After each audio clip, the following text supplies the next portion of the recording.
G'day. Today in the warehouse we have the brand new Cooper Rugged Trek all-terrain tyre. I'm pretty excited about this tyre because it's a proper aggressive looking tyre, so reminds me of the Baja Boss AT, but that's Mickey Thompson, this is Cooper. It's got some really interesting technology on it, so what I thought I'd do is actually phone a friend. Got Rob from Cooper Tyres here. Say hello everyone, Rob. Hi guys. And I'm actually going to give you to James. Hi guys. And Rob, what is it about these tyres that we should be getting excited about? Well, basically the Rugged Trek, you're talking about one of the best tyres between an all-terrain and a mud terrain. It is a RT style tyre. It is a rugged terrain and is one of the best four-wheel drive tyres currently on the market. Yeah, so it's actually being marketed as an RT rather than an AT. Correct. That is correct, Jared, yeah. So yeah, it's got these huge voids on the side and quite widely spaced tread blocks. I know you've got 7 things you want to talk to me about, 7 reasons why this is a good tyre to be purchasing. 7 reasons. That's it. What's the first of the 7 reasons? Well, we're talking about the first one is obviously 63% more tread depth than OE tyres. So your normal OE release tyres, you're talking up to 63% more tread depth. Standard OE tyres can range to be about 9 or 10 mil in tread depth. Yeah. The Cooper Rugged Trek is 14.6 mil. Yeah, so I can basically lose a finger in the width of these tread blocks, but also in the depth of the tread blocks as well. So we probably better do the nose test. It's actually pretty comfy. So what's reason number 2? Reason number 2 is we're looking at a larger footprint of the tyre. So you're looking at up to 14% larger footprint overall of the tyre versus an OE spec. And that's got to do with utilising the full carcass of the tyre, utilising the full tread width, and putting all of our latest technology into the tyre. So by that you mean it's actually square on to the bulge of the tyre? Correct, yes. We're utilising the more of the width of the actual tread of the carcass itself, yes. Yeah. Hold on a second, we've got a plane going over the top of us. We're underneath the Light Airport here. We're just about to move office closer to the Light Airport. So what's reason number 3 as to why we should be choosing the Cooper Rugged Trek? Reason number 3 is we're actually 25% more load carrying capacity versus a standard OE tyre. So what you're talking about there is you're talking about tread, carcass and compound of the actual tyre, the 3 elements that make up the tyre. And in this particular instance, 25% more carrying capacity refers to the sidewall construction of the actual tyre itself. Yeah. So are these 2 or 3 ply sidewall tyres? These are a 2 ply sidewall. They're out of 1500 denier polyester, which means is that they are thicker than most others on the market, especially factory OE tyres. So what you get with that is you get the strength. So yeah, so it's 2 ply sidewall tyre, which means it's more comfy, but the actual the threads that they're made out of, the polyester cording, correct? Yeah. So as it goes across the actual wedge of the tyres, you're talking about the strength. So if you imagine some sort of weave or a woven or a ripstock material, sort of similar to that, the thickness of that polyester cord is what really counts and what really is going to hold that tyre into shape. What you're also looking at is high tensile steel belt package in the actual tyre as well. So the majority of, or most of, years have changed and things have changed, but you're basically talking now standard steel versus high tensile steel. And if you're looking at that from a construction bolt sort of process, the strength is just, totally different. Yeah. So that's, by that you mean the actual the face plies of the tyre. So using high tensile. The body plies, yes, the body plies. Yeah. As well as a variety of other, other fabrics and that sort of stuff in there as well, because there'd be a number of pliers between the inside and the outside. Correct. What's reason number 4? Ultimate wet grip. Ultimate wet grip. So over 30% chemically coupled silica compound in this tyre. And if you're trying to think about that in terms of percentages, you're thinking about motorcycle tyre, a front motorcycle tyre, standard performance, 100% silica, wanting that complete grip. You're looking at it, So basically with this thing, I should have grip that approaches an OE tyre or exceeds an OE tyre. What's the... exceeds an OE tyre, way exceeds an OE tyre, up to, yeah, over 30% chemically coupled silica in this tyre, the Cooper That's Rugged pretty Trek. good. I had one of the new Rangers as a loaner car the other day, and I noticed that even in the dry, it just understeered out the wazoo in comparison to a lot of these bigger tyres that I've been running recently. So that's pretty amazing. I'm actually looking forward to putting these to the long-term tests.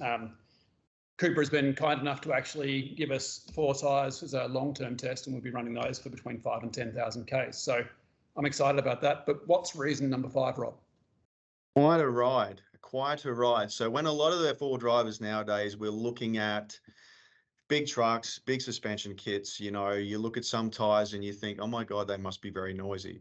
So in this, if you actually have a look at the actual tread design, Jared, you're looking at the little whisper grooves that sit on the outer shoulder blocks. Correct. Yep. Right there.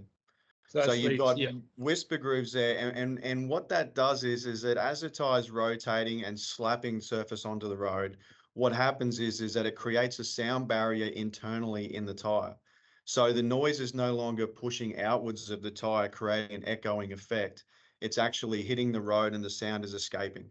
So it's not giving you that mud tire noise that most people in the 4-wheel-drive industry would be used to. That's right, because you look at this thing and you see how aggressive it is. You'd think it's going to be noisy, but the theory is that it's not noisy. One of the other things I wanted to touch on that backs that up, if you look at the little ridges in between the shoulder blocks. Yep. So these ones here? Yeah, they're like, no. On the outer shoulder block, they look like a little step down ridge. Oh, yes. So, like a little set of steps. So what that does too is that kind of backs up our number 5, you know, which is a quieter ride. So it adds another layer in there as a sound barrier for sound escaping. It reinforces, but also we're one of the only tires on the market currently that have these shoulder ridges happening. So you're talking about reduced sound, backing up a whisper groove. You're talking about protection of sharps, you know, sharp sticks, stones, rocks, etc., like that. Shoulder punches, which is very common when you're off full driving roading. Right. So that added an extra bit of rubber in between the blocks, effectively. Extra protection, yes, extra protection. They would act as stone ejectors as well, wouldn't they? Correct. They serve as a third purpose. As a third purpose, yeah, you're talking about stone ejection also. That's cool. So yeah, we've got what they're calling the whisper grooves, which are actually whisper ridges in between each block on the outside shoulders of these tires, which is pretty interesting because I don't think I've seen a big aggressive tire like this that actually has that technology on each block. Like, for example, the Baja Boss AT actually had them on every second or third block, but not every single block on both sides of the tire. Yes. And look, part of the reason of that, Jared, is that when you're looking at this tire, we're really trying to get it across as much as the 4-wheel drive market as we can. So the tire's been designed for that RT style sort of market, people that are 4-wheel drivers, but also want that on-road quietness. Where if you go for something like a Mickey Thompson Baja Boss AT, the actual difference is inside the internal tread blocks itself. So once the internal tread block changes, that's when you can either use whisper groove technology more consistently or less consistently, depending on what sort of internal tread block design you have on the tire. Yeah, makes sense. What's reason number 6? Reason number 6, 20% stronger sidewalls. We've kind of already touched on that with the 25% more load carrying capacity, but you're talking about high tensile body ply. Most other brands are using standard tensile. Yeah. It's just basically touching on that. So the argument is a lot of people out there nowadays in the 4-wheel drive industry are saying, well, I need a 3-ply. You know, I'm used to using a 3-ply. I've used 3-ply for years. It's like, well, the technology is now caught up. A lot of these 2-ply tires coming out in the market now, especially with ours in particular, using high tensile body plies, are 3-ply really necessary? You know, how much weight are you carrying? What sort of 4-wheel driving are you really doing? And that's really some of the questions you have to ask yourself. Sorry, Jared. Well, what can happen? That's awkward, isn't it? I was going to say, so you would say that these are fine for longer distance grey nomad, outback travel, you know, people in the ute with a canopy on the back, as well as your local 4-wheel drive tracks around home too? Without a doubt, easily, yes. Yeah, awesome. What's reason number 7? Reason number 7 is if we're going back to the shoulder blocks again, we were talking about the little ridges here before. We're now talking about the angled scalloped shoulders. Yes. So you'll see as the tire's rotating, you'll see that a lot of tires on the market are actually just a straight up and down. There's no angle applied to their shoulder blocks. So what this technology is that Top Truck Challenge in the US, it's been designed for that. It's run across a couple of brands for us. And what it does is that as the tire's rotating, it's at the optimal 8-degree angle. So what it's doing is it's actually... Sorry, light plane. A few moments later. So the mud scoops on the shoulders, basically 8-degree angle, and they enhance traction. They are for off-road confidence. A few moments later. They are designed later. for the Top Truck Challenge in the US. It was originally a fantastic thing, a fantastic design in order to cut down time trials when they're actually off-road racing. So it is a technology that's been brought across to this tire. It's functional. It's not just for show. It's angled, and it serves a purpose. Yeah, so it looks like it's almost pushing the muck or whatever into the next block, or the gravel perhaps even into the next block.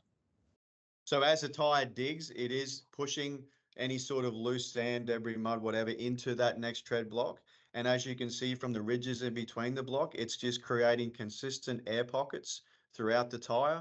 So it's dispelling whatever loose is going to get stuck in there, and it's just keeping the tire clean, functional, rotation all the time.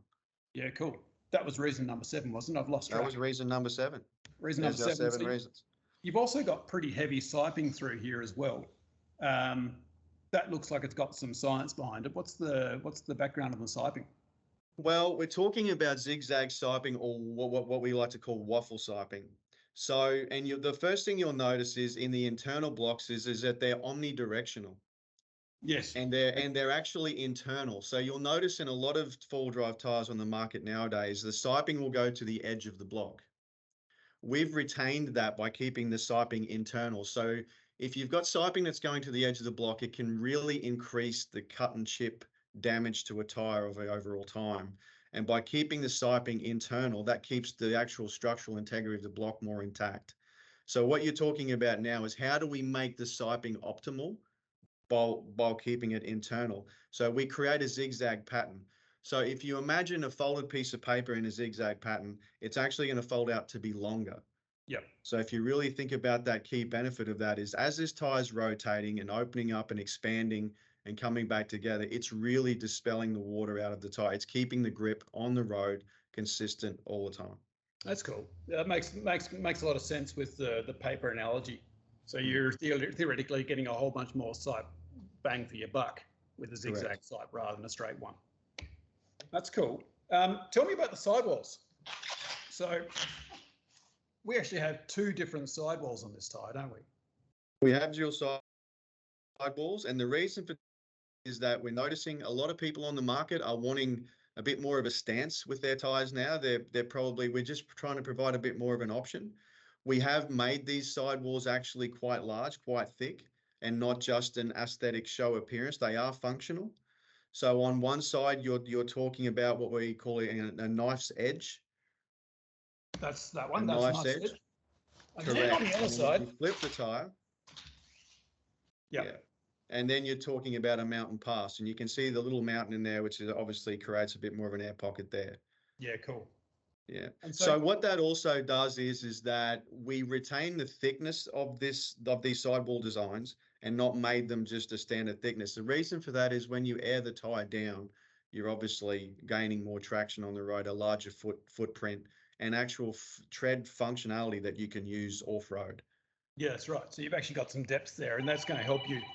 Oh, phone. That's awkward. That's going to help you digging out of the ruts and that sort of thing as well, because you've got that extra traction on the side. So back to your last statement on the tyres.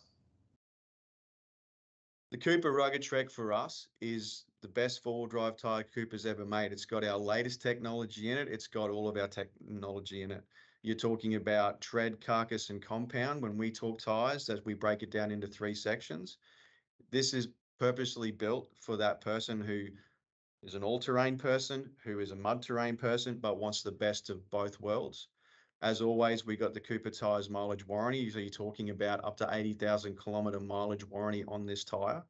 That's across Australia nationally. That's awesome. And you're talking about light truck construction with high tensile steel belt packages, whisper grooves, chemically coupled silica. I mean, all the fun stuff, really. Why, how could you ever say no? How could you say no? I'll say no. Thanks very much for that, Rob. We'll get back to regular filming. All right, thanks, mate. See ya.